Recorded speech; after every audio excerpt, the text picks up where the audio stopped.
اللهم صل على سيدنا محمد يا رب صل وسلم دائما ابدا على حبيبي. تو خیر میں یہ عرض کر رہا تھا کہ مذہبی اسکالرز کو اس لیے زیادہ سنا جاتا ہے کہ مذہب آپ کی ہر معاملے میں آپ کو گائیڈ کرتا ہے, اور اس کی ضرورت ڈاکٹروں کو بھی ہے, سائنسدانوں کو بھی ہے. آپ کو پتہ ہے ڈاکٹر عبدالقدیر خان کتنا بڑا سائنٹسٹ تھا, لیکن حضرت مفتی نظام الدین شامزئی صاحب کے عقیدت مندوں میں سے تھا وہ.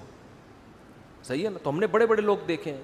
ضیاء الحق کتنا بڑا چیف آف آرمی اسٹاف تھا, ہر وقت مولانا اشرف علی تھانوی رحمۃ اللہ علیہ کے ملفوظات اس کے سامنے ہوتے تھے.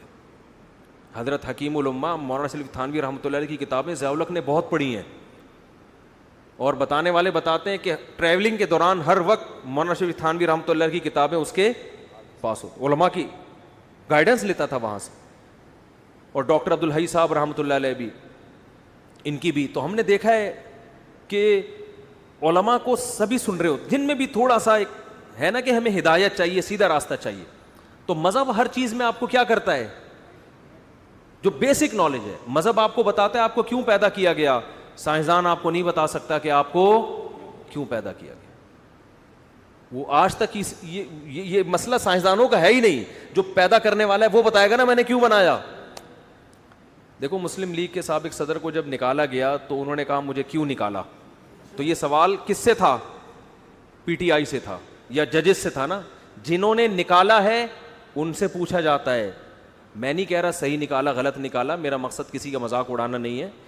یہ سوال کس سے تھا, حکمرانوں سے. تو جب بھی کوئی کام ہوتا ہے کام کرنے والے سے پوچھا جاتا ہے یہ کام آپ نے کیوں کیا. ہم بنے نہیں ہیں, بنائے گئے ہیں. بنانے والے سے پوچھا جائے گا ہمیں کیوں بنایا. اس کا جواب جاپان کے سائنسدانوں کے پاس نہیں ہے, جس کا جواب ڈاکٹر عبدالقدیر خان کے پاس نہیں ہے. اس کا جواب, اس سوال کا جواب کسی یعنی دنیا میں کوئی سیاستدان کے پاس نہیں ہے. اس کا جواب مذہب کے پاس ہے. سمجھ رہے ہو, 1,24,000 پیغمبروں کے پاس ہے اس کا جواب. تو اس لیے دنیا میں ہر شخص مذہب کا محتاج ہے. پھر مذاہب بہت سارے ہیں, تو مذہبی لسنر کو سب سے زیادہ دنیا میں اس وجہ سے سنا جاتا ہے. اور مذہب میں صرف اسلام کو زیادہ سنا جاتا ہے, اسلام کے علاوہ کسی اور کو نہیں, کیونکہ ان کے پاس سرے سے گائیڈنس ہے ہی نہیں. آپ کہہ سکتے ہیں جب مذہبی لسنر کو سنا جاتا ہے تو مذہب میں تو عیسائی بھی ہے, مذہب میں تو یہودی بھی ہے. او بھائی وہ تحریف شدہ مذہب ہے, ان کے پاس تعلیمات ہے ہی نہیں. تو جب ان کے پاس آسمانی کتابیں اصل شکل میں موجود نہیں ہیں, ان کے پاس ان کے فقہا کا ان کے قرآن و سنت سے اخذ کردہ نظام ہی نہیں ہے.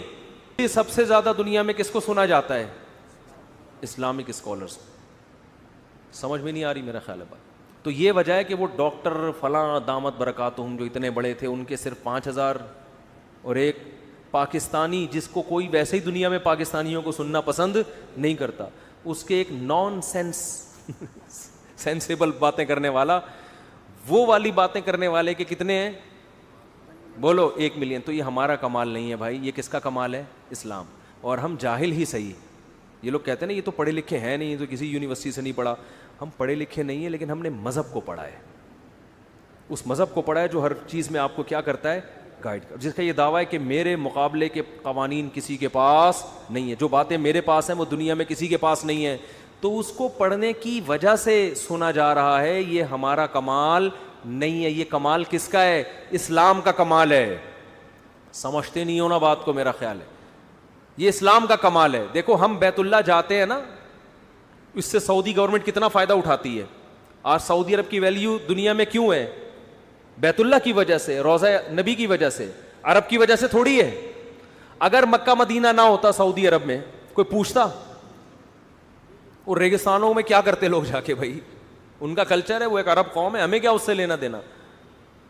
تو اسی طرح دنیا میں اسلام کی وجہ سے. اور میں آپ کو بھی یہ بات بتا دوں, اگر انگریز آپ کو فالو کرے گا نا, وہ سائنس ٹیکنالوجی میں نہیں کرے گا, اس کے پاس سائنس ٹیکنالوجی کا علم آپ سے کروڑہ گنا زیادہ. وہ آپ کو اگر مانے گا تو آپ کے مذہب کی بیس پہ مانے گا, یہ اس کے پاس نہیں ہے. آپ دینی مدرسوں میں غیر ملکی طلبہ کو آنے کی اجازت دے دو, پھر آپ دیکھو دوسرے ملکوں کی نظر میں پاکستان کی ویلیو کیا ہے. کتنے لوگ پاکستان کا ویزا لگوا کے یہاں مدرسوں میں پڑھنے کے لیے آئیں گے, جن میں گوروں کی تعداد سب سے زیادہ ہوگی. جن گوروں کو آپ کہتے ہو نا یہ ترقی یافتہ ہیں اور ہم پسماندہ ہیں, دیکھو وہ کتنے گورے آئیں گے یہاں پڑھنے کے لیے, کیونکہ جو چیز ان کے پاس نہیں ہے وہ ہم سے لینے کے لیے آئیں گے, جو ان کے پاس ہے وہ ہم سے لینے کے لیے کیوں آئیں گے وہ؟ تو ہمارے پاس ایک ہی چیز ہے. تو قرآن کیا کہتا ہے, میں یہ بات کر رہا تھا نا آپ سے کہ مذہب ہر چیز میں آپ کو کیا کرتا ہے, گائیڈ کرتا ہے. تو قرآن کیا کہتا ہے, تبارک الذی نزل الفرقان, یہ بہت اہم ترین آیت ہے. پاک ہے وہ ذات, برکت والی ہے وہ ذات جس نے الفرقان نازل کیا. الفرقان کا مطلب کیا ہے؟ فارق عربی میں کہتے ہیں فرق کرنے والا. بس یہ بات کر کے میں اپنا بیان ختم کرتا ہوں, بہت اہم بات ہے. فارق کس سے نکلا ہے؟ بولو, فرق. ڈفرینس کہتے ہیں نا, اس میں فرق آ رہا ہے. ڈفرینس برابر کر رہے ہوتے ہیں نا لوگ بیٹھ کے, فرق آ رہا ہے, یہ کیا ہونا چاہیے؟ بولتے کیوں نہیں بھائی؟ فرق. تو فارق فرق کرنے والا, فرق کرنے والا. فرقان ایسا فرق کرنے والا کہ دودھ کا دودھ اور پانی کا پانی کر دے. فرقان مبالغے کا صیغہ ہے. انگلش میں ہوتا ہے نا گڈ بیٹر بیسٹ. گڈ کا معنی اچھا, بیٹر کا معنی ذرا دوسرے زیادہ اچھا, بیسٹ کا معنی دی بیسٹ, ہٹو بچوں. بیسٹ کا معنی کیا ہے؟ ہٹو بچوں. تو فرقان کا معنی ہے, فارق کا معنی ہے حق اور باطل کو ایک دوسرے سے بولو جدا کرنے. بہت ساری چیزیں ایسی ہیں جن میں حق اور باطل ایک دوسرے سے گڈمڈ ہے.